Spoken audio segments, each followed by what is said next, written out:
মুসলিম উম্মার বিশ্ব শান্তি কামনা করে টঙ্গীর তুরাগ তীরে শেষ হয়েছে 52তম বিশ্ব ইজতেমা। ওই ইজতেমায় দেশের বিভিন্ন জেলার ধর্মপ্রাণ মুসল্লিরা কষ্ট করে উপস্থিত না হওয়ার জন্য ইজতেমার শুরা কমিটি সিদ্ধান্ত নিয়েছেন বাংলাদেশের গুরুত্বপূর্ণ কয়েকটি জেলায় ইজতেমা আয়োজন করবেন। তারই আলোকে ঢাকার কাকরাইল মসজিদ এই শুরা সদস্যরা সিদ্ধান্ত নিয়ে জানিয়েছেন বাংলাদেশের প্রবেশদ্বার এবং বাংলাদেশের অত্যন্ত একটা গুরুত্বপূর্ণ জেলা ফেনীতে আঞ্চলিক ইজতেমা করার।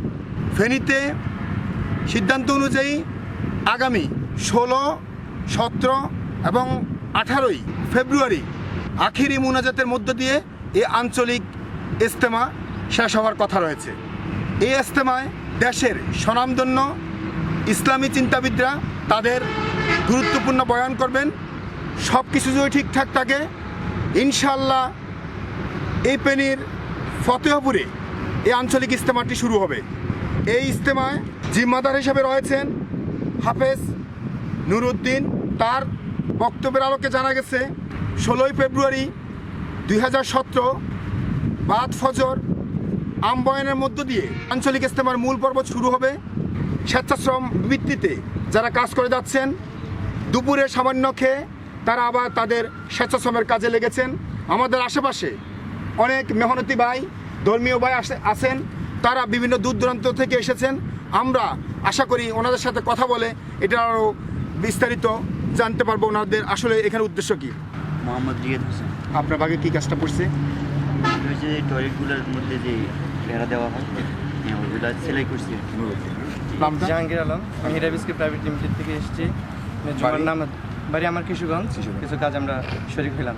আমি ইফতেখার, আমি অ্যাকাউন্টিংয়ে মাস্টার্স কমপ্লিট করছি এবছর।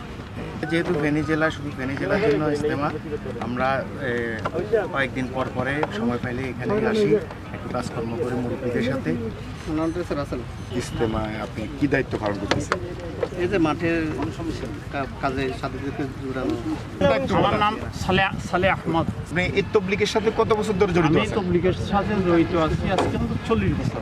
রহমান, আপনি কি করেন? আমি স্বর্ণ ব্যাংকে চাকরি করি। এখানে যেহেতু শুনতেছি একটা তাবলিগ জামাতের কাজ চলতেছে, এখানে নিজে স্বেচ্ছাভাবে কিছু কাজ করতেছি আমি এখানে। আমরা ইতিমধ্যে কয়েকজনের সাথে কথা বলে জানতে পেরেছি একমাত্র আল্লাহকে রাজি খুশি করার জন্য, কাল কিয়ামতের মাঠে রাসূলের সান্নিধ্য পাওয়ার জন্য এখানে ইজতেমার আয়োজন করেছেন এবং মানুষ যেন হেদায়েত প্রাপ্ত হয় সেই আহ্বান জানানোর জন্য এই ইজতেমা মাঠে সম্মিলিতভাবে একত্র হয়ে আখেরি মুনাজাতে আল্লাহর দরবারে কান্নাকাটি করে যেন দিনকে প্রতিষ্ঠা করতে পারেন, সমাজ থেকে বিশৃঙ্খলা পরিস্থিতি দূর করতে পারেন এবং প্রত্যেকে যেন হেদায়েত প্রাপ্ত হয়ে এই ইজতেমা একত্রিত হয়ে আল্লাহর দরবারে তার নিজস্ব গুনাহ মাপ চায়।